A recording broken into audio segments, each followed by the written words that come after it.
একাত্তর জার্নালে সবাইকে স্বাগত জানাচ্ছি। আপনাদের সাথে আছি মিথিলা ফারজানা। গণমাধ্যমের খবর, গণমাধ্যমের মানুষ, গণমাধ্যম বিশ্লেষক এবং গণমাধ্যমের সারাদিনের যে সমস্ত খবরাখবর আপনারা দেখেছেন, শুনেছেন, সেসব নিয়েই আজকের এবং প্রত্যেক দিনের একাত্তর জার্নাল। আর তার সাথে সাথে পত্রপত্রিকা এবং সেগুলো শিরোনাম, অনলাইন নিউজ পোর্টাল, এই সব কিছু নিয়ে আমরা একাত্তর জার্নাল নিয়ে আপনাদের সামনে হাজির হয়েছি, যেমনটি প্রতিদিন আপনাদের সামনে হাজির হই। আর আজকে আমার সাথে যে অতিথিরা আছেন তারা হলেন সিনিয়র সাংবাদিক শাহরিয়ার করিম এবং ঢাকা বিশ্ববিদ্যালয়ের রাষ্ট্রবিজ্ঞান বিভাগের অধ্যাপক ফেরদৌস হোসেন। আপনাদের দুজনকে একাত্তর জার্নালে স্বাগত জানাচ্ছি। ছোট ছোট একটি বিষয় আসলে না উল্লেখ করলেই না, যদিও হয়তো খুব বেশি বলবার কিছু নেই। আজকে বিশ্ব ইজতেমার প্রথম পর্বের আখেরি মোনাজাত শেষ হয়েছে এবং সমগ্র বিশ্বের মুসলিম উম্মার প্রতি শান্তি কামনা করে এই আখেরি মোনাজাত হয়েছে। প্রচুর মানুষ এসছে, তবে একটি বিষয়ে 32টি জেলার মানুষ এখানে অংশগ্রহণ করেছে। পরবর্তী পর্যায়ে আরও 32টি জেলার মানুষ অংশগ্রহণ করবে। কিন্তু বাংলাদেশের বাইরেও অসংখ্য মানুষ এসেছেন, তারা বাড়িতেও ফিরে গেছেন। মানে সবকিছু নিয়ে যদি এই শেষ দিনটি নিয়ে, এই একটি পবিত্র দিন, সবাই এটিকে খুব গুরুত্বপূর্ণ হিসেবে দেখে, বিশেষ করে বাংলাদেশে যেখানে মুসলিম প্রধান দেশ, সেই দেশটি অনেকেই এটিকে খুব গুরুত্বপূর্ণ একটি দিন হিসেবে দেখেন। প্রফেসর ফেরদৌস হোসেন, যদি এটিকে নিয়ে আপনার কিছু বলবার থাকে আসলে, বা যদি কোনো কামনাও থাকে এই দিনটির প্রতি। আসলে আমি যতটুকু বুঝতে পারি বা জানি যে মানে মক্কাতে হজ পালন করার জন্য মুসলমানদের যে সমবেত হন মুসলমান সারা দুনিয়ার, তারপরেই এটা হচ্ছে দ্বিতীয় বৃহত্তম মুসলিম জমায়েতের দিক থেকে যদি আমরা দেখি। আর মানুষ তো শুধু বাংলাদেশ না, সারা দুনিয়ার সব ধর্মের মানুষের মধ্যেই আমরা কিন্তু এরকম প্রবণতা লক্ষ্য করি যে সেখানে ধর্মীয় তীর্থস্থান যেগুলো, সেখানে মানুষের সমাবেশ ঘটে, সমবেত হয়, তারা প্রার্থনা করেন যার যার ধর্মের রিচুয়ালস বা রীতি অনুযায়ী। এখানে বাংলাদেশেও দীর্ঘদিন ধরে বিশ্ব ইজতেমা হচ্ছে টঙ্গীতে, তুরাগ তীরে, এবং এখানেও লক্ষ লক্ষ মানুষের মানে সমাবেশ ঘটছে। দেশ থেকে বিদেশ থেকে লোক আসছেন, তারা নিশ্চয়ই তাদের একটা এখানে আবেগ আছে, তাদের একটা এক ধরনের সালভেশন। তারা মনে করে যে এর মধ্য দিয়ে আমার একটা মানে পরিত্রাণ ঘটবে, বা পাপের বা অন্যায়ের জন্য আমি ক্ষমা প্রার্থী হব, এবং এরপর থেকে আমি এক ধরনের শুদ্ধাচারী হবার চেষ্টা করব। এই ধরনের একটা অভিপ্রায় অনেকের মধ্যেই কাজ করে, এবং এটা সব ধর্মেই কম বেশি এগুলো আছে। এটা আমরা অন্যান্য ধর্মের ক্ষেত্রেও দেখি। তবে মুসলমানদের মধ্যে এই যে, বিশেষ করে বাংলাদেশের মুসলমানদের মধ্যে এই যে ইজতেমায় যারা আসেন, সাধারণত আমরা দেখেছি একটু বয়স্ক মানুষরা বেশি আসেন, এবং গ্রামগঞ্জ থেকে বিভিন্ন জায়গা থেকে আসেন। তারাও এই বিষয়টি আমার মনে হয় যে চিন্তা করেন যে এই ধরনের একটা সমাবেশের মধ্য দিয়ে এক ধরনের যেমন মুসলিম ঐক্যের একটা ভিত্তি তৈরি হয়, বা এক ধরনের মানে ধর্ম সম্প্রদায়গত যে ফিলিংস, এইটা শক্তিশালী হয়। 2 নম্বর হচ্ছে যে তার আত্মার মুক্তি বা পরিশুদ্ধির জন্য সে আল্লাহর কাছে প্রার্থনা করে মনে করে যে এর মধ্য দিয়ে আমার যে মানসিক চাপ কিংবা আমার যে ধর্মীয় মানে আকাঙ্ক্ষা বা আমার পরিত্রাণের যে অভিপ্রায়, সেইটা এর মধ্য দিয়ে অনেকটা চরিতার্থ হয়। এই ধরনের দৃষ্টিভঙ্গি এখানে কাজ করে বলেই আমার ধারণা। একটি বিষয়ে আপনি একমত হবেন কিনা, সেটি হলো যে বাংলাদেশের খুব স্বল্প সম্পদ, খুব কম জনবল, অর্থনৈতিক শক্তিও যথেষ্টই কম। সেই তুলনায় আমার মনে হয় ইজতেমা যথেষ্ট সুসংগঠিতই হয়। আপনার কাছে কি মনে হয়? আমার কাছে তাই মনে হয়, এবং এবারও সেটাই মনে হচ্ছে যে ব্যবস্থাপনাগত দিক থেকে সেরকম কোনো সমস্যা ছিল না, নিরাপত্তার কোনো সমস্যাও ছিল বলে আমার কাছে মনে হয়নি। শুধুমাত্র একটি আপনাদের টেলিভিশনেই বোধহয় আমি দেখছিলাম এক জায়গায় কেউ অভিযোগ করছিলেন যে ফেরার পথে যানবাহন পাওয়ার ক্ষেত্রে সমস্যা হচ্ছে। এখন এতগুলো মানুষ যখন জমায়েত হয় এক জায়গায়, সেখানে যানবাহন চলাচলই আসলে বন্ধ হয়ে যায়। কারণ সেখানে যানবাহন পাওয়া হঠাৎ করে এইরকম এত লাখ লাখ মানুষ যখন জমায়েত হয়, আসলে এই ধরনের কিছু সমস্যা থাকেই। এবং মানে আপনারা নিশ্চয়ই লক্ষ্য করেছেন যে এবার কিন্তু যানজটও অতটা হয়নি। প্রত্যেক বছর অসম্ভব যানজট হয়, যেহেতু এই পুরো এলাকাটাই আসলে প্রায় বন্ধ থাকে। অন্যান্য বছরের তুলনায় অনেক কম হয়েছে, মানে সেটি বোধহয় প্রশংসাযোগ্য। আর ইজতেমা হচ্ছে দুভাগে অনেক দিন ধরেই হচ্ছে, এবং এটা গত 3 বছর ধরে হ্যাঁ গত 3 বছর ধরে দুভাগে হচ্ছে, কিন্তু তার সাথে সাথে ওই এলাকাটিকেও এখন যানজট মুক্ত করার জন্য বিশেষ কিছু ব্যবস্থা নেওয়া হয়েছে। তো সেই দিক থেকে আমার মনে হয় যে এটি বেশ প্রশংসাযোগ্য। বাংলাদেশে যদি এটি আরো কিছু সুযোগ সুবিধা বাড়ানো হয় তাহলে হয়তো আমাদের জন্য সুখবরই হবে সেটি। ভিন্ন প্রসঙ্গে যেতে চাই, অধ্যাপক ফেরদৌস হোসেনকে দিয়ে শুরু করতে চাই এবং তার সঙ্গে সঙ্গে একটু যুক্ত করে নিতে চাই। আমাদের সাথে বারিধারা স্টুডিওতে আছেন অধ্যাপক এএসএম মাকসুদ কামাল, সাধারণ সম্পাদক, ঢাকা বিশ্ববিদ্যালয় শিক্ষক সমিতি। তাকে আশা করছি বড় পর্দা থেকে দেখতে পাবো। অধ্যাপক মাকসুদ কামাল, আপনাকে স্বাগত জানাচ্ছি এবং আপনাকে খুব ক্লান্ত মনে হচ্ছে। আসলে ক্লান্ত হবারই কথা বোধ হয়, কারণ এই 12টার পর থেকে 11ই জানুয়ারি শুরু হচ্ছে এবং 11ই জানুয়ারি থেকে সারা বাংলাদেশের পাবলিক বিশ্ববিদ্যালয়ের শিক্ষকরা যে ডাকটি দিয়েছিলেন সেই ডাকের একটি কর্মসূচি শুরু হতে যাচ্ছে। আমি যদি ভুল না করে থাকি, ভুল হলে দয়া করে ধরিয়ে দেবেন আপনারা যারা আছেন। বিষয়টি ছিল এরকম যে পে স্কেল বা বেতনে যে বৈষম্য আপনারা অনুভব করছেন, সেই পে স্কেল সম্পর্কে যদি সরকার একটি সুরাহা না করে তাহলে আপনারা 11 জানুয়ারি থেকে শাটডাউন বা সবকিছু বন্ধ করে দেওয়ার একটা কর্মসূচিতে যাবেন বলে সেই আহ্বানটি আমাদেরকে জানিয়েছিলেন। আপনারা জানিয়েছিলেন যে সেরকম একটি কর্মসূচিতে শিক্ষকরা যেতে পারে এবং যা মনে হচ্ছে অবস্থা দৃষ্টে এখন পর্যন্ত সরকারের কাছ থেকে আপনারা কোনো বিশেষ বার্তা পেয়েছেন বলে আমি শুনিনি। অধ্যাপক মাকসুদ কামালের কাছ থেকে শুনে আসি। অধ্যাপক মাকসুদ কামাল, সেই বিশেষ বার্তা কি এসেছে? না, সেরকম কোনো বার্তা আমরা সরকারের কাছ থেকে পাইনি, যদিও আমরা প্রত্যাশা করেছিলাম 2রা জানুয়ারি ফেডারেশনের সাধারণ সভা পরে আমরা আর প্রায় 9 দিন সময় দিয়ে 11 তারিখ থেকে আমরা বলেছিলাম যে 6 ডিসেম্বর তারিখে অর্থমন্ত্রীর সাথে তার বাসভবনে যে সভা হয়, সেই সভায় উনি আমাদেরকে যে প্রতিশ্রুতিগুলো দিয়েছিলেন সেই প্রতিশ্রুতিগুলো আমাদের পূরণ হয়ে যাবে এই কয়েকদিনের মধ্যে। তো সেই প্রতিশ্রুতি পূরণ করার জন্য আমরা দেখেছি যে বস্তুত অর্থে কোনো কার্যকর ব্যবস্থা নেওয়া হয়নি বা আমাদের সাথেও আলোচনা করা হয়নি। আর ইতিমধ্যে আপনি জানেন যে 4 জানুয়ারি মন্ত্রী পরিষদের সভায় আমাদের সিনিয়র মন্ত্রীরা, যারা বেতন বৈষম্য নিরসন কমিটির সদস্য, তারা বলেছেন, তারা যে সুপারিশ করেছিলেন 1 নভেম্বর তারিখে বেতন বৈষম্য নিরসন কমিটির সভায়, সেই সুপারিশগুলো প্রজ্ঞাপনে বা গেজেটের মধ্যে প্রতিফলিত হয়নি। যদি হতো তাহলে আজ আমাদের এই আন্দোলনে যাওয়ার প্রয়োজন ছিল না। আবার আমরা 9 দিন সময় দেওয়ার পরেও এই 9 দিনেও কিন্তু সম্পূর্ণরূপে আমরা দেখেছি বিশ্ববিদ্যালয়ের শিক্ষকদের এই দাবিটি নিয়ে, যে দাবিটির নীতি ন্যায্যতা সরকারের মন্ত্রীরাও স্বীকার করেছে, বেতন বৈষম্য নিরসন কমিটিও স্বীকার করেছে, কিন্তু তারপরেও এই 9 দিনের মধ্যে কোনো ধরনের আলোচনা আমাদের সাথে হয়নি। আর না হওয়ার কারণে আগামীকাল থেকেই আমাদের সারা দেশের 37টি পাবলিক বিশ্ববিদ্যালয়ে অনির্দিষ্টকালের জন্য আমাদের কর্মবিরতি চলবে। অধ্যাপক মাকসুদ কামাল, আমার যে বিষয়গুলো জানবার ছিল, আপনি যে কথাগুলো উল্লেখ করলেন সেগুলো মোটামুটি আমরা কয়েকবার শুনেছি এর আগে, কিন্তু যে এই বিষয়গুলো আমার জানবার ছিল, একটি হলো যে বাংলাদেশের বাস্তবতা এটি যে বিশেষ বিশেষ বিষয়ের ক্ষেত্রে প্রধানমন্ত্রীর সরাসরি হস্তক্ষেপ ছাড়া সমস্যাগুলোর সমাধান হয় না। এটি যতই শিক্ষা মন্ত্রণালয়ের ব্যাপার হোক, অর্থ মন্ত্রণালয়ের ব্যাপার হোক, কিন্তু প্রধানমন্ত্রীর কাছ থেকে কোনো সমাধান আসা ছাড়া এই মুহূর্তে আর কোনো সমাধান আছে কিনা সেটি আমরা ঠিক জানি না। আমার প্রশ্নটি যেখানে, অধ্যাপক মাকসুদ কামাল, প্রধানমন্ত্রীর কাছে কি বিষয়টি আপনারা আলাপ করতে পেরেছেন, মানে কথাটি পারতে পেরেছেন কিনা, মানে আমি যদি এইভাবে বলি? মাননীয় প্রধানমন্ত্রীর সাথে সরাসরি এই বিষয়গুলো উপস্থাপন করার আমরা সুযোগ পাইনি। মানে 9 মাসে কেন এই ধরনের সুযোগ ঘটলো না? এখানে আমরা মাননীয় প্রধানমন্ত্রীর সাথে সাক্ষাৎ করার জন্য আমরা চেষ্টা করেছি অনেকবারই, কিন্তু আমরা সেখানেও যেটা জেনেছি, মাননীয় প্রধানমন্ত্রীর সাথে সাক্ষাৎ করার জন্য যে প্রক্রিয়ার মধ্যে দিয়ে যেতে হয়, আমাদের যে চিঠিগুলো আমরা সেখানে পাঠিয়েছি, অনেকগুলো চিঠি সরাসরি মাননীয় প্রধানমন্ত্রীর কাছে যে উপস্থাপন করা, প্লেস করা আমরা সময় চাচ্ছি, এই বিষয়টি কিন্তু আমাদের চিঠিগুলো সেখানে উপস্থাপনে করা হয়নি, অনেকগুলো চিঠি। আর আরেকটি বিষয় হলো যে আমরা আপনি জানেন প্রায় 8 মাস যাবতে আমরা আন্দোলনের প্রক্রিয়ার মধ্যে আছি।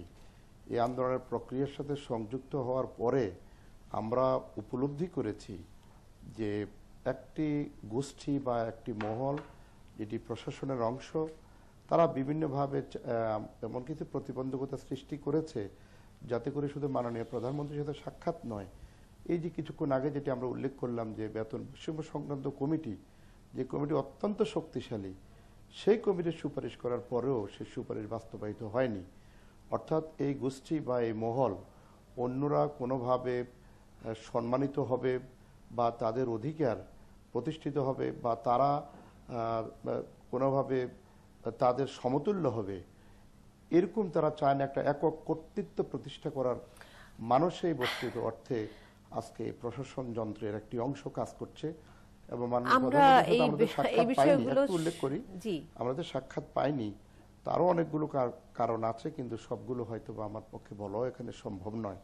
শুধু এতটুকুই বলবো, সেই সাক্ষাৎ না পাওয়ার পিছনেও, কারণ আমি নিজেই তার সাক্ষী, সেই সাক্ষাৎ না পাওয়ার পিছনেও এই যে প্রশাসনের যারা সেখানে আছে তাদেরও অনেকের হাত আছে। আচ্ছা, এই প্রসঙ্গে আসলে বেশি হয়তো আপনি বলতে পারছেন না, কারণ পর্দার অন্তরালের অনেক কথাই আমরা হয়তো বলতে পারি না, বিশেষ করে গণমাধ্যমে। অধ্যাপক মাসুদ কামাল, আর একটি প্রশ্ন করে আমি একটু এই টেবিলে ফেরত আসতে চাই। সেটি হলো যে আপনারা বলছেন 9 মাস ধরে আপনারা অনেকভাবে ঠেকিয়ে রেখেছেন এই আন্দোলনকে, এবং আরো বলছেন যে সরকারের সাথে দেখা করবারও সময় পায়নি। মানে আমার প্রশ্নটি হলো যে এই কথাগুলোকে বাণিজ্যমন্ত্রী বলছেন যে এই কথাগুলোকে সমস্ত কিছুকেই সুপারিশমালায় অন্তর্ভুক্ত করা হয়েছিল, কিন্তু সেই সুপারিশমালা, মন্ত্রিসভার যে সুপারিশমালা, সেই সুপারিশমালার থেকে ভিন্ন একটি প্রজ্ঞাপন জারি করা হয়েছে, যেটি আপনিও বলেছেন এর আগে আমাদেরকে। মানে এই কথাটিকে নিয়ে আপনারা এর চেয়ে বেশি কোনো প্রতিবাদ জানালেন না কেন? এটি তো একটি বড় ধরনের ঘটনা যে মন্ত্রিসভার অনুমোদন সুপারিশের বিপরীতে ভিন্ন একটি প্রজ্ঞাপন জারি হয়ে গেল প্রশাসন থেকে। এটি কি করে সম্ভব? আমরা প্রতিবাদের ভাষা শিক্ষকদের যেইটি, সেটি কিন্তু আমরা করেছি। আমরা বলেছি এরকম ঘটনা যারা করেছে এরা প্রস্তুত অর্থে আমাদের সাথে প্রতারণা করে নাই, এরা রাষ্ট্রের সাথে প্রতারণা করেছে, এরা রাষ্ট্রের বিরুদ্ধে ষড়যন্ত্র করেছে। এই কথাগুলো আমরা যথাযথভাবে সংবাদ সম্মেলনের মধ্যে দিয়ে এবং জাতীয় পত্রপত্রিকায় এই বক্তব্যগুলো আমরা উপস্থাপন করেছি। এবং আমরা কিছুদিন আগে আমরা অপরাজয় বাংলার বটতলাতে আমরা যে অবস্থান কর্মসূচি ছিল, সে অবস্থান কর্মসূচি থেকেও আমরা সরাসরি এই কথাগুলো উচ্চারণ করেছি। এখন এই বিচারের দায়িত্ব তো আমাদের নয়, বিচারের দায়িত্ব যাদের, এবং তারা যদি মনে করে প্রস্তুত অর্থে এটি রাষ্ট্রের বিরুদ্ধে ষড়যন্ত্র, তারা যদি মনে করে বস্তুত অর্থে এটা সরকারকে অশান্ত করার জন্য কাজ তারা করেছে, তাহলে সেই বিচারের দায়িত্ব যাদের কাছে আমরা বিচারটা দিয়েছি এবং আমরা মনে করি যারাই বিচার করা উচিত তাদেরকে স্পষ্ট করেছি, এখন দায়িত্ব তাদের, তারা কি করবেন। কিন্তু আমাদের পক্ষ থেকে যে স্পষ্টীকরণ বিষয়টা, আমাদের দায়িত্ব যেটি ছিল, আমরা আমাদের দায়িত্ব সম্পাদন আমরা করেছি এবং বিষয়টিকে আমরা জাতির সামনে উপস্থাপন করেছি, উদ্ঘাটন করেছি কোথায় জালিয়াতি হয়েছে। জি, আসবো আপনার কাছে অধ্যাপক মাসুদ কামাল। আমি একটু ছোট্ট করে শুনে নিতে পারি অথবা বিরতি থেকে ফেরত আসতে পারি? আমি শাহরিয়ার করিমের কাছে জানতে চাচ্ছি, আমি কি বিরতি থেকে ফেরত আসবো? জি, তাহলে বোধহয় শুনতে সুবিধা হবে। বিরতি থেকে ফেরত আসছি ৭১ জার্নালে।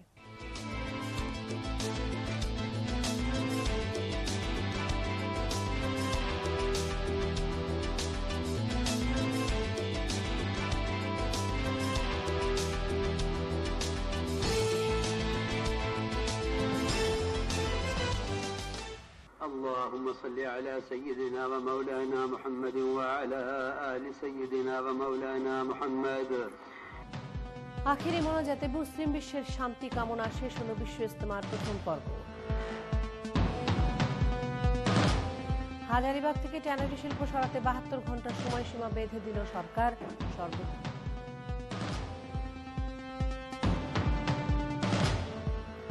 সর্বোচ্চ ১৪ বছর সাজা রেখে ডিজিটাল নিরাপত্তা আইনের খসড়া চূড়ান্ত করেছে সরকার।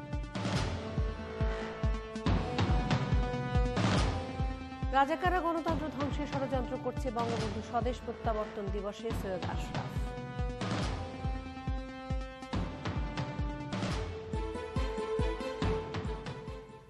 একাত্তর জার্নালে আরো একবার স্বাগত জানাচ্ছি এবং আপনাদেরকে বার্তা কক্ষে সর্বশেষ সংবাদ শিরোনামগুলো জানিয়ে দিলাম।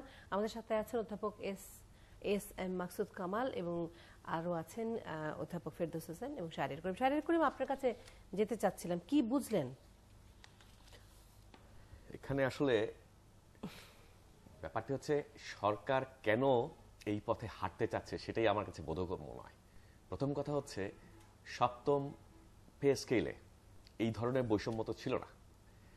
এখন সরকার যদি ব্যাপারটি যদি হয় যে সরকার রাজনৈতিক সিদ্ধান্ত নিয়েছে, তারা চাচ্ছে এই ধরনের বৈষম্য থাকুক, তাহলে এক কথা। সরকার নিশ্চয়ই প্রশাসন ক্যাডার এবং বিশ্ববিদ্যালয়ের শিক্ষকদের মধ্যে এই ধরনের বৈষম্য নিশ্চয়ই সরকার চাইবে না, এবং সরকার নিশ্চয়ই এমন কিছু করতে চাইবে না যেটা কোনো একটি গোষ্ঠী বা কোনো একটি সম্প্রদায়ের মধ্যে উত্তেজনা সৃষ্টি করে অথবা সরকার বিরোধী মনোভাব তৈরি করে।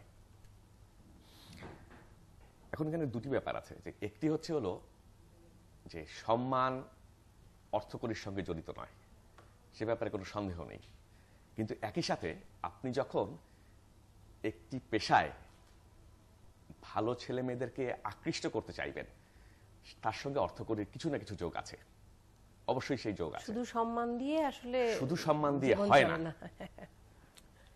কিন্তু আবার অনেকেই দেখবেন কম পয়সায়ও হয়তো অনেক জায়গায় চাকরি নেন সম্মানের কথা চিন্তা করে, এরকম অনেক পেশা আছে।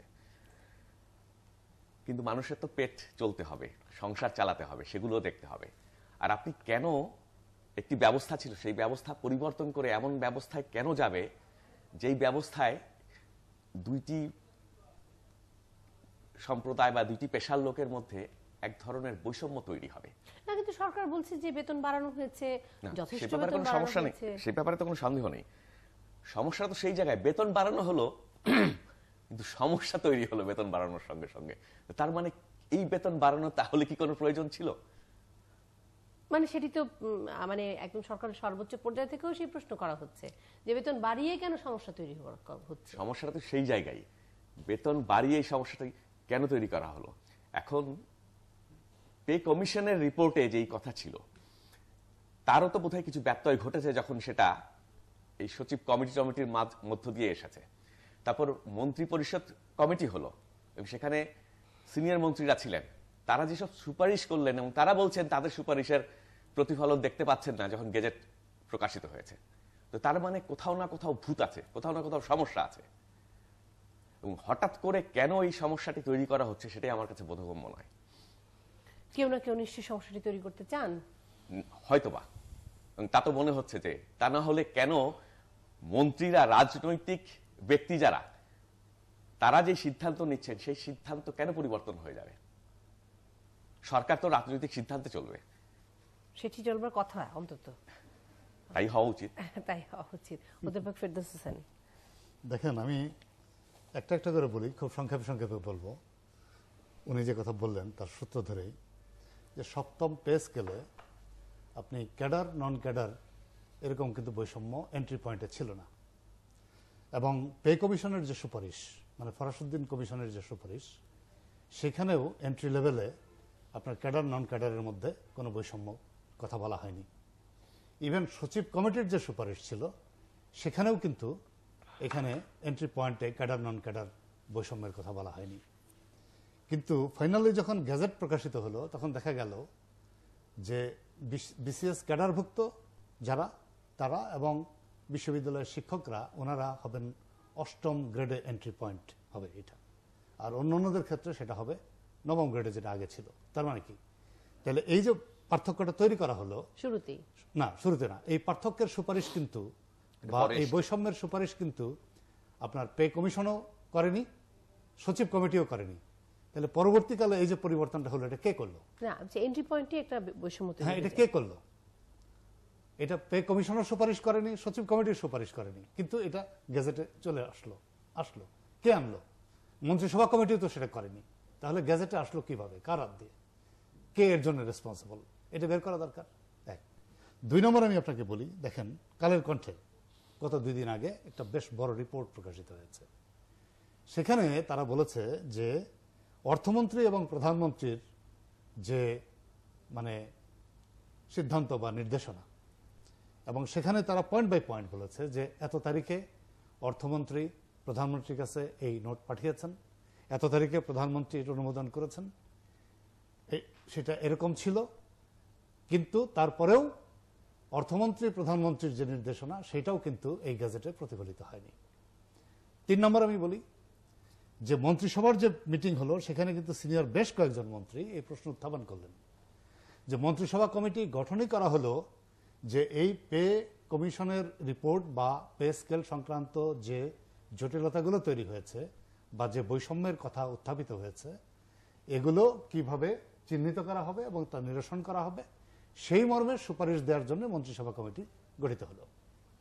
এবং মন্ত্রিসভার গুরুত্বপূর্ণ 3 জন মন্ত্রী বললেন যে মন্ত্রিসভা কমিটির সিদ্ধান্ত ছিল যে কতগুলো সুপারিশ ছিল এবং বলা হয়েছিল যে মন্ত্রিসভা কমিটির আরেকটা মিটিংয়ের পরে চূড়ান্ত সিদ্ধান্ত গৃহীত হবে বা সিদ্ধান্ত চূড়ান্ত হবে, কিন্তু দ্বিতীয় সভাটি আর করা হয়নি।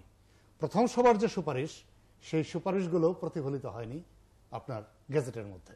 তাহলে কি মন্ত্রিসভা কমিটি তাহলে কেন গঠিত হলো? মানে তাহলে কার সুপারিশ? না, আমি আসছি। তাহলে কেন গঠিত হয়েছিল? আসলে প্রতিফলিত হ্যাঁ, কেন গঠিত হয়েছিল মন্ত্রিসভা কমিটি?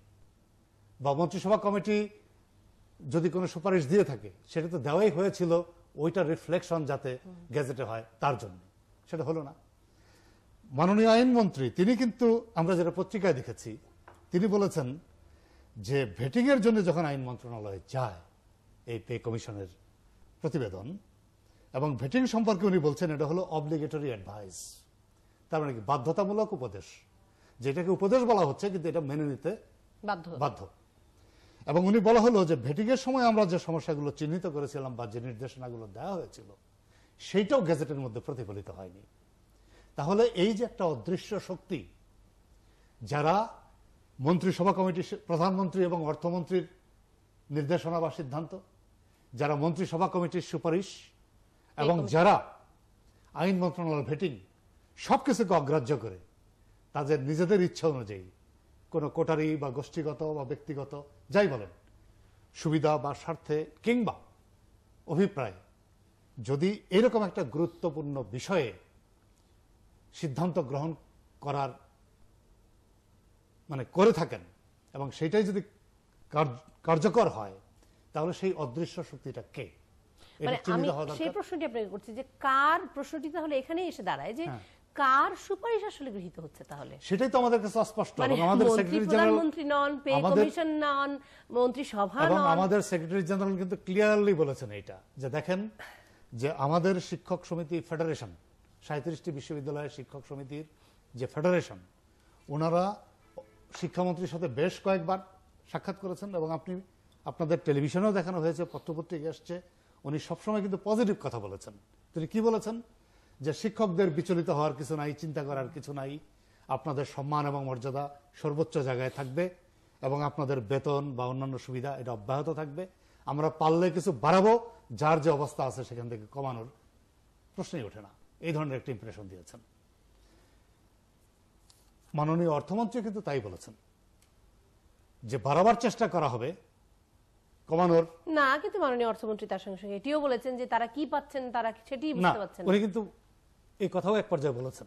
তারপরে দেখেন আপনি যে আমাদের সেক্রেটারি সাহেব যেটা বললেন যে অর্থমন্ত্রীর সাথে ওনাদের কিন্তু একটা সিটিং হয়েছিল এবং সেইখানে আমি যতটুকু জেনেছি আমাদের নেতৃবৃন্দের কাছ থেকে যে অর্থমন্ত্রী মহোদয় স্পষ্টভাবে আমাদের ফেডারেশনের নেতৃবৃন্দকে জানিয়েছিলেন যে বিশ্ববিদ্যালয় সমূহে সপ্তম পে স্কেলে যে সুবিধাগুলো বিশ্ববিদ্যালয়ের শিক্ষকরা পেতেন, তার মানে সিলেকশন গ্রেড টাইম স্কেলের যে সুবিধাগুলো পেতেন, হয়তো ওই শব্দগুলো ব্যবহার করা হবে না, সিলেকশন গ্রেড বা টাইম স্কেল বলা হবে না, অন্য নামে, এটা শিক্ষামন্ত্রী মহোদয়েরও বিভিন্ন বক্তব্যের মধ্যে কিন্তু এসছে বা মন্ত্রিসভা কমিটির সিদ্ধান্তের মধ্যে এসছে যে ভিন্ন ফর্মে বা অন্য কোনো ফর্মে বিশ্ববিদ্যালয়ের শিক্ষকদের সপ্তম পে স্কেলের যে সুবিধা প্রাপ্ত ছিলেন সেটাকে আমরা অব্যাহত রাখবো বা অব্যাহত রাখা হবে। এটা কিন্তু সব মহল থেকে এই প্রতিশ্রুতি দেওয়া হয়েছিল। কিন্তু যখন পে কমিশনের গেজেট প্রকাশিত হলো তখন আমরা দেখলাম যে এখানে ব্যাপক অসঙ্গতি আছে, অস্পষ্টতা আছে এবং এইটা আমরা মনে করেছি যে আমাদের স্থিতাবস্থা থেকেও আমাদেরকে নিচে নামিয়ে দেওয়া হয়েছে। যে অবস্থাটা ছিল আপনি লক্ষ্য করবেন যে আমাদের সিলেকশন গ্রেড এটা কিন্তু একটু ডিফারেন্ট, কারণ আমাদের সিলেকশন আপনি যদি এখনই আপনি ওই নেটে গিয়ে দেখেন, ওয়েবসাইটে দেখেন, তাহলে আপনি দেখবেন যে অর্ডার অফ প্রেসিডেন্সও কিন্তু সিলেকশন গ্রেড প্রফেসরদের জন্য আলাদা একটা স্ট্যাটাস নির্ধারণ করা আছে, 25% না আলাদা স্ট্যাটাস, যে 19তম মানে পজিশনে থাকবে অর্ডার অফ প্রেসিডেন্সে হ্যাঁ, সিলেকশন গ্রেড এবং সেই অনুযায়ী এবং সেটা হবে টোটাল নাম্বার অফ প্রফেসরসের 25% সেটাই বললাম 25% শিক্ষক ওকে, সেই গ্রেড আচ্ছা, প্রাপ্ত তারপরে আমাদের তৃতীয় গ্রেড থেকে দ্বিতীয় গ্রেডে যাওয়ার একটা নীতিমালা ছিল যে ওই স্কেল অ্যাডজাস্ট করার পরে 1 বছর উনি অতিবাহিত করবেন, ওই অ্যাডজাস্ট করবেন ওই স্কেল, তারপরে 1 বছর গেলে তিনি দ্বিতীয় ধাপে উন্নীত হবেন। কিন্তু এখন পর্যন্ত আমাদের হাতে যে গ্যাজেট এসছে বা আমরা যেটা দেখেছি সেখানে কিন্তু এখানে সুস্পষ্ট কোনো নির্দেশনা নাই। তাহলে কি দাঁড়ায় যে যতক্ষণ আমরা কোনো মানে নোটিফিকেশন, আমাদের অফিসিয়াল নোটিফিকেশন আমাদের কাছে না আসবে, তাহলে আমরা ধরে নিব যে যে নোটিফিকেশন এসছে ওইটাই গভর্নমেন্টের পজিশন, এবং সেই পজিশনে তো আমাদেরকে ডিগ্রেড করা হয়েছে। না, ওটি যে গভর্নমেন্টের পজিশন সেটি তো বারবার গভর্নমেন্ট থেকে এখনো পর্যন্ত বলাই হচ্ছে এবং আমাদের যে দাবি, দ্বিধাদ্বন্দ্বের আমাদের যে দাবি, এই দাবি কিন্তু শিক্ষামন্ত্রী মহোদয়, অর্থমন্ত্রী মহোদয় একবার বলেছিলেন যে আমাদের সম্পর্কে অযৌক্তিক বা শিক্ষকরা না বুঝেই, তারপরেই কিন্তু উনি 24 ঘন্টার মধ্যে সেটা প্রত্যাহার করেছেন এবং দুঃখ প্রকাশ করেছেন, এবং আমরাও কিন্তু ওনাকে সাধুবাদ জানিয়েছি এই কারণে। তারপরে ফেডারেশনের সাথে আলোচনায় উনি সুস্পষ্টভাবে কথা দিয়েছেন যে এটা অব্যাহত রাখা হবে, কিন্তু তার রিফ্লেকশন তো আমরা পেলাম না। এবং আপনি তো নিজেই বললেন যে মন্ত্রিসভা কমিটির সিদ্ধান্ত, আইন মন্ত্রণালয়ের ভেটিং, সেটাও অবজ্ঞা করা হয়েছে। এই যে বিষয়টা করা হলো, এই যে বিষয়টা করা হলো, এটা কি জাস্টিফাইড? আমি আসছি, এটা কি যুক্তিসঙ্গত? আপনার কাছে এটা কি ন্যায়সঙ্গত? না, কিন্তু যারা শাহরিয়ার করিম, আমি অধ্যাপক মাসুদুল রহমান আপনার কাছে আসবো, বেশ কিছু প্রশ্ন আছে আপনার কাছে এখনো। যারা শাহরিয়ার করিম, একটি প্রশ্ন, সেটি হলো যে মানে অনেকে বলছেন যে এই যে সম্মানের তুলনা, এই সম্মানের তুলনা করে শিক্ষকরা নিজেদেরকে আসলে ছোট করছেন। সম্মান একটি অলীক বস্তু, এবং সেই অলীক বস্তুকে সবসময় হৃদয়ে ধারণ করতে হবে, মাথার উপরে ধারণ করতে হবে।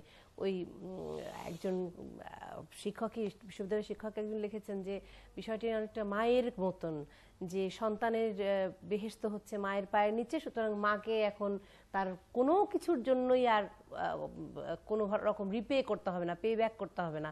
মায়ের সবকিছুই আসলে বৃথা, মায়ের সবকিছুই আসলে মূল্যহীন, কিন্তু এই যে সম্মান নামের অলীক বস্তু দিয়ে মাকে খুশি রাখা হবে, বিষয়টি অনেকটা এরকম হয়ে যায়। কিন্তু যারা শারীরিক, আমার আসলে জানবারই ইচ্ছা যে এই তুলনা করে শিক্ষকরা নিজেদেরকে ছোট করছেন। আমি অনেক মহল থেকেও এটি বলতে শুনেছি, শুধু সরকার নয়। মানে আসলে ছোট করছেন কিনা, আসলে ছোট করছেন কিনা, সেই সম্মান বিষয়টি কি অন্য জায়গায়। সমস্যাটা হচ্ছে হলো, ধরুন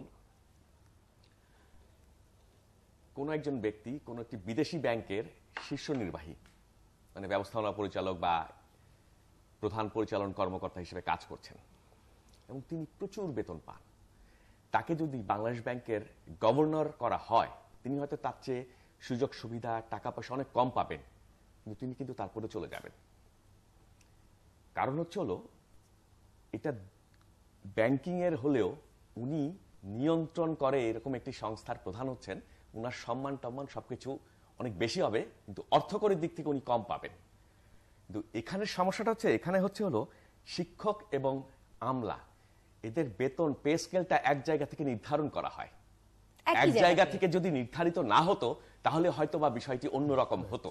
যেহেতু একই জায়গা থেকে নির্ধারণ করা হয় এবং এতদিন ধরে একটি নিয়ম চলে আসছিল, হঠাৎ করে আপনি যদি সেই নিয়মের ব্যত্যয় ঘটান তাহলে তো সমস্যা তৈরি হবে। এবং সেখানে একটি ক্রমানুসারও করা হয়েছে, এবং সেই ক্রমানুসারে শিক্ষকদেরকে বেশ সমস্যাটা তো সেই জায়গায় বেঁধেছে যে আপনি আগে প্রথম গ্রেডে যেতে পারতেন, এখন আপনি দেখছেন যে আপনার পক্ষে হয়তো প্রথম গ্রেডে যাওয়া সমস্যা না, হয়তো না, তৃতীয় গ্রেডে থেকেই অবসরে চলে যেতে হবে, দ্বিতীয় গ্রেডে গিয়ে না, তৃতীয়। এটা শুধু বিশ্ববিদ্যালয়ের শিক্ষকদের ক্ষেত্রে না, আপনি কলেজ শিক্ষকদের ক্ষেত্রে তৃতীয়, কলেজ শিক্ষকদের ক্ষেত্রে সেখানে ওনারা তো আগে তৃতীয় গ্রেডে যেতেন, এখন যে অবস্থা হয়েছে তাতে ওনাদের চতুর্থ গ্রেডের মধ্যেই থাকতে হবে।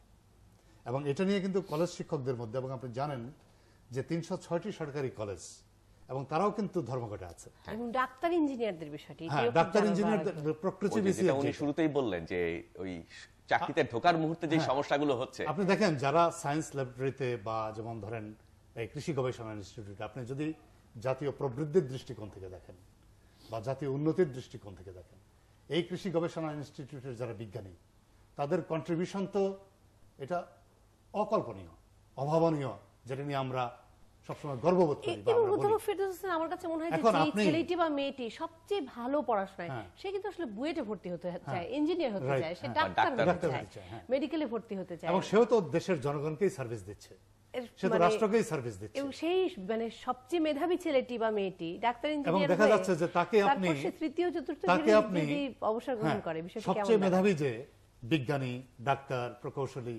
বিশ্ববিদ্যালয়ের শিক্ষক, আপনি যদি এইভাবে দেখেন যে বিশ্ববিদ্যালয়ে কারা শিক্ষক হয়, আপনি দেখেন গত 20 বছর 30 বছরের স্ট্যাটিস্টিক্স নেন আপনি, যে বিশ্ববিদ্যালয়ের শিক্ষক হয় কারা, যারা সবচেয়ে ভালো রেজাল্ট করে তাদের মধ্যে থেকে একটা বড় অংশ কিন্তু বিশ্ববিদ্যালয়ের শিক্ষক হয়। ডাক্তার হয় কারা, আমরা তো স্কুল জীবন থেকে দেখেছি যে সবচেয়ে ভালো ছাত্রদের 80%ই হয়তো সায়েন্স পড়ে, তাদের মধ্যে আবার 80% মেডিকেল ইঞ্জিনিয়ারিং পড়ে, তাই না? কিন্তু তাদেরকেও আপনি কি করে রাখছেন, যে একটা অবদমন করে রাখছেন। এতে করে হয় কি, তার মধ্যে এক ধরনের একটা ফ্রাস্ট্রেশন তৈরি হয়, একটা হতাশা তৈরি হয়। ফলে এই যে তার মধ্যে যে উদ্দীপনার অভাব, সেই উদ্দীপনার অভাব কিন্তু আমার জাতীয় অগ্রগতিকে, আমার জাতীয় বিকাশকে অনেক ক্ষেত্রে না, বাধাগ্রস্ত করে। আমার কাছে এই নিয়ে একটি আশঙ্কা আছে, আমি আসবো সেই জায়গাটিতে। প্রফেসর মাকসুদ কামাল, আমি যেই দুটো বিষয় আপনার কাছে জানতে চাই, সেটি হলো আগামী পরশু দিনই শোনা যদি আপনারা শুনতে পান, মানে এই আজকের দিনটির পরের দিনটিতে যদি আপনারা শুনতে পান যে সরকার শিক্ষকদের সাথে আরেকবার বসবেন, আলোচনা করবেন, তাহলে কি এই কর্মসূচি প্রত্যাহার হয়ে যাবে?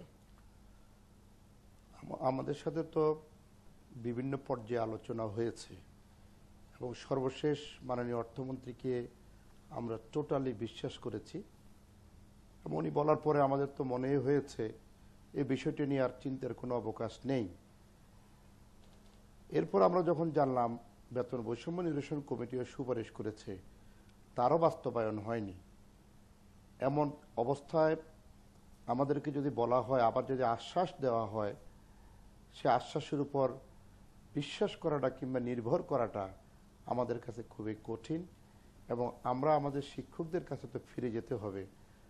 আর যে বিষয়টি এতক্ষণ পর্যন্ত আলোচিত হয়েছে সেটি হলো এই শিক্ষকদের ৭ম জাতীয় বেতন কাঠামোর অনুরূপ থাকবে, সেখানে শিক্ষকরা যেরকম সুযোগ সুবিধা পাবেন একই সুযোগ সুবিধা শিক্ষকদেরকে দেওয়া হবে।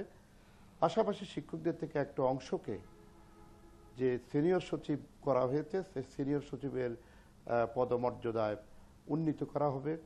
এমন সিদ্ধান্ত নিতে কিন্তু সময় প্রয়োজন হয় না। ক্রাইটেরিয়া নির্ধারণ কিভাবে যাবে সেটি ক্রাইটেরিয়া নির্ধারণ করবে স্ব বিশ্ববিদ্যালয়ের বা সকল বিশ্ববিদ্যালয়ে। আমরা ঠিক করে ফেডারেশন ঠিক করে আমরা বিশ্ববিদ্যালয়গুলোকে দিতে পারি, সিন্ডিকেট আছে, প্রত্যেকটি বিশ্ববিদ্যালয়ের মঞ্জুরি কমিশন আছে, কিন্তু নীতিগত সিদ্ধান্ত নেওয়ার ক্ষেত্রে এবং একটা প্রজ্ঞাপন জারি করার জন্য এটি একদিন এর বেশি সময় প্রয়োজন পড়ে না। প্রফেসর মাকসুদ কামাল, আমার একটি সরাসরি প্রশ্ন ছিল আপনার কাছে, যদি আবারও সরকারের কাছ থেকে আহ্বান জানানো হয় যে হ্যাঁ আপনাদেরকে নিয়ে আলোচনা করা হবে, এখন কর্মসূচি প্রত্যাহার করুন, মানে তখন শিক্ষক সমিতি আসলে কি ধরনের সিদ্ধান্ত নেবে বলে ভেবে রেখেছে? সরকার বলতে যদি ওই যে আমাদের যে একটা কোর কমিটি হয়েছে কিংবা অর্থমন্ত্রীর কাছ থেকে আসে, সেখানে আমাদের কিন্তু বিশ্বাস নেই। মাননীয় প্রধানমন্ত্রী যদি আমাদেরকে বলেন আমাদের যে দাবিগুলো নীতিগতভাবে মেনে নেওয়া হয়েছে সেগুলো এখন একটা আলাপ আলোচনার মধ্যে দিয়ে নিষ্পত্তি করা হবে, আমরা অবশ্যই আমাদের কর্মসূচি নিয়ে তখন চিন্তা করব। কারণ মাননীয় জি, প্রফেসর মাকসুদ কামাল স্পষ্ট করেছেন আপনি বিষয়টি। আর একটি বিষয় সেটি হলো যে বাংলাদেশের ইতিহাসের দিকে যদি আমরা তাকাই তাহলে দেখি যে কোনো বড় ঘটনায়, ইতিহাসের যে কোনো বড় পট পরিবর্তনে ঢাকা বিশ্ববিদ্যালয় সহ অন্যান্য বিশ্ববিদ্যালয়ের শিক্ষক ছাত্রদের একটা বড় ভূমিকা আছে এবং সেই বিশ্ববিদ্যালয়ের শিক্ষক ছাত্রদের সব কথাটাই আমি একসাথে বলছি, যে কোনো কর্মসূচিকে আসলে যে কোনো সরকারি মূল্য দিয়ে দেখেছে, এর আগে আমরা দেখেছি। মানে আমি যেই জায়গাটিতে যেতে চাই সেটি হলো যে আপনারা শিক্ষকরা আন্দোলন করছেন, আপনাদের এই আন্দোলনের সাথে আপনাদের ছাত্রদের সমর্থন কতটা, তারা কতটা আপনাদের বিষয়টিকে সমর্থন করছে বা বুঝছে, আপনাদের পাশে তারা আছে কিনা? ছাত্ররা ইতিমধ্যে দেখেছে গত 8 মাস যাবৎ তাদের লেখাপড়ার কোনো ক্ষতি না করে, কোনো সেশন জট সৃষ্টি না করে নিয়মিতভাবে আমরা আমাদের দাবিগুলোর কথা একপাশে বলে আসছি, অন্যদিকে আমরা আমাদের ছাত্রদের লেখাপড়ার প্রতি আমরা যথেষ্ট মনোযোগী ছিলাম যেন তাদের কোনো ক্ষতি না হয়। এবং আমরা গত 3 তারিখ থেকে আমরা কালো বেজ ধারণ করেছি বিশ্ববিদ্যালয়ে ছাত্রদেরকে মানসিকভাবে প্রস্তুত করতে, যে আমাদেরকে একটা বড় ধরনের কর্মসূচিতে যেতে হতে পারে। আমরা যেটা অবলম্বন করেছি, আমাদের ছাত্ররা আমাদের বিষয়ে অত্যন্ত সংবেদনশীল, সহানুভূতিশীল, তারা বুঝে যে শিক্ষকদেরকে অপমানের মধ্যে দিয়ে বস্তুত অর্থে মানুষ গড়ার কারিগর যারা, তাদেরকে অপমান করা হচ্ছে। এবং এতে আমাদের ছাত্রদের মধ্যে যারা ভালো ছাত্র, এই বিশ্ববিদ্যালয়ে যারা শিক্ষক হিসেবে আসতে চায়, তাদের মধ্যেও একটা হতাশা সৃষ্টি হচ্ছে। সেই জায়গা থেকে ছাত্রদেরকে আমরা যেটা অবলোকন করেছি, ছাত্ররা আমাদের সাথেই আছেন, অতীতও ছিলেন, কিন্তু আমরা আমাদের এই কার্যক্রমের সাথে, আমাদের যে কর্মসূচিগুলোর সাথে কখনোই ছাত্রদেরকে আমরা জড়াতে চাইনি। ছাত্ররা ক্ষতিগ্রস্ত হবে আমরা সেজন্য দুঃখিত, কিন্তু বৃহত্তর স্বার্থে আজকে শিক্ষার যে আন্দোলন, শিক্ষকদের আন্দোলন, এটাকে কিন্তু শিক্ষকদের শুধু অর্থের আন্দোলন হিসেবে দেখতে হবে না।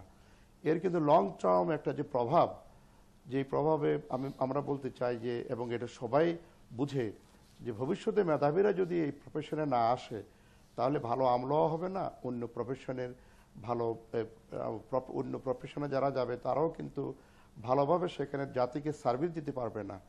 সেজন্য আমরা বলছি যারা এই কাজটি আজকে করছে, এরা কিন্তু শুধু তাদের হীন মানসিকতা অথবা তাদের দাম্ভিকতার অংশ হিসেবে নয়, তারা নিজেদের অজান্তে হোক, জেনে হোক, না জেনেই হোক, একটি জাতিকে ক্ষতিগ্রস্ত তারা করছে।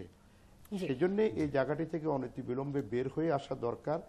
এবং আমরা আশা করি আগামী কয়েকদিনের মধ্যেই আমাদের হয়তোবা এই জায়গাটির অবসান হবে, আমরা আমাদের ছাত্রদের কাছে থাকতে পারবো। অনেক ধন্যবাদ অধ্যাপক মাকসুদ কামাল আপনাকে আমাদের সময় দেওয়ার জন্য এবং ৭১ জার্নালে আমাদের সাথে যুক্ত হওয়ার জন্য। একটি বিষয় মানে বলে আমি আসলে বিরতিতে যাব, আপনাদের কাছ থেকে একটু শুনবো। মানে একটি বিষয় বারবারই আমরা শুনছি যে শিক্ষকরা পার্ট টাইম চাকরি করেন, ঢাকা বিশ্ববিদ্যালয়ের শিক্ষকরা পার্ট টাইম চাকরি করেন এবং তারা অনেক টাকা ইনকাম করেন, সুতরাং তারা কে কি করছেন সেসবের মানে আমার অভিজ্ঞতা থেকে অধ্যাপক ফেরদৌস হোসেন যেন শারীর করেন, এটিও বেশ মজার বিষয় যে অনেক আমলাও কিন্তু বিশ্ববিদ্যালয়ে শিক্ষকতা করেন এবং তারাও কিন্তু পার্ট টাইম চাকরি করেন। মানে এরকমও আমরা শুনেছি সরকারের পক্ষ থেকে বলা হয়েছে যে কে কোথায় পার্ট টাইম চাকরি করছেন তার হিসেব দিতে হবে এবং কেউ পার্ট টাইম চাকরি করতে পারবেন না, ৯টা ৫টা অফিস করতে হবে। আপনারা তাহলে কি করে করছেন পার্ট টাইম চাকরি? আচ্ছা, এই ব্যাপারে আমি একটু বলি, কারণ এই ব্যাপার নিয়ে কিছু কনফিউশন ইতিমধ্যেই তৈরি করা হয়েছে। আপনি দেখেন, আমি ঢাকা বিশ্ববিদ্যালয়ের উদাহরণ হিসেবে দিই। আমাদের এখানে সম্ভবত ৭৬ বা ৭৭টি হচ্ছে ডিপার্টমেন্ট, 11টা ইনস্টিটিউট। প্রত্যেকটা ইনস্টিটিউটের ভিতরে কিন্তু আবার ৮টা 10টা করে ডিসিপ্লিন আছে। তাতে আমাদের ১ শতাধিক ডিসিপ্লিন, ১২০ বা এরকম হবে ঢাকা বিশ্ববিদ্যালয় যদি ধরি।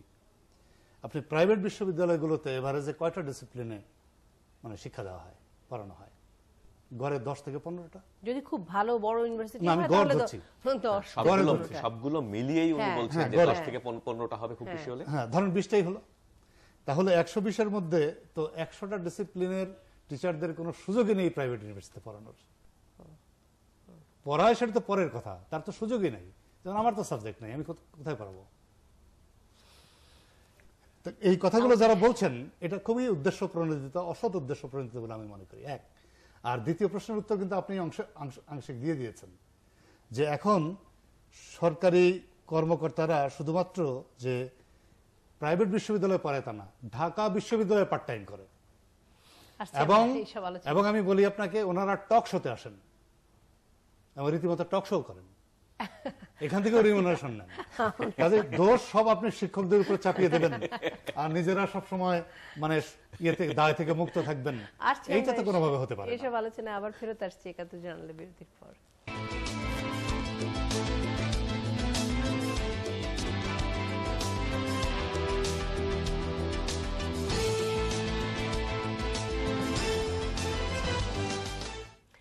জার্নাল ফিরে এসেছি, খুব কম সময় নিয়ে ফেরত এসেছি জনাব শাহরিয়ার করিম। যে প্রসঙ্গটিতে যেতে চাই সেটি হলো ট্যানারি মালিক। ট্যানারি মালিকদেরকে ৭২ ঘন্টার সময় বেঁধে দেওয়া হয়েছে এবং বলা হয়েছে যে যদি না সরিয়ে দেওয়া হয় তাহলে যে বরাদ্দকৃত প্লটগুলো আছে সেগুলো ক্যান্সেল করে দেওয়া হবে। তৃতীয়বারের মতন আপনি বলছিলেন যে তৃতীয়বারের মতন সম্ভবত সময় বেঁধে, মানে আমার চতুর্থ হতে পারে। মনে পড়ে যে বিসিকের সঙ্গে বোধহয় ওই ট্যানারি মালিকদের যে সমিতি আছে তাদের একটি চুক্তি হয়েছিল এবং তখন কথা ছিল 2014 সালের ডিসেম্বরে সরিয়ে নেবে, তারপর আবার সময় বাড়ানো হয়েছে, শেষ পর্যন্ত এই গত বছর 2015 ডিসেম্বরে মানে গত মাসে সরিয়ে নেবার কথা ছিল। এখনো হয়নি বলে আজকে বোধহয় একটি সভায় শিল্পমন্ত্রী আমির হোসেন আমু এই আলটিমেটামটি দিয়েছেন যে ৭২ ঘন্টার মধ্যে সরিয়ে নেওয়া না হলে ওই তাদের প্লট বাতিল করে দেওয়া হবে। ধরেন এটা দীর্ঘদিন ধরে এই আলোচনা চলছে। এবং শিল্পোদ্যোক্তারা নাকি বলছেন যে মে জুনের মধ্যে তারা সরাতে পারবে এখন না। এখানে সমস্যা যেটি ছিল, একটি হচ্ছে এই বর্জ্য পরিশোধন ব্যবস্থা যে করা হচ্ছে কথা, ইটিপি, এবং এখানে সেন্ট্রাল ইটিপি করার কথা, সেটি নিয়ে বোধহয় খুব সম্ভবত কিছু সমস্যা ছিল। আমি এখন জানি না যে শেষ পর্যন্ত সেটি কোন জায়গায় গেছে। কিন্তু ধরুন এই প্লট তো বরাদ্দ দেওয়া হয়েছে অনেক আগে।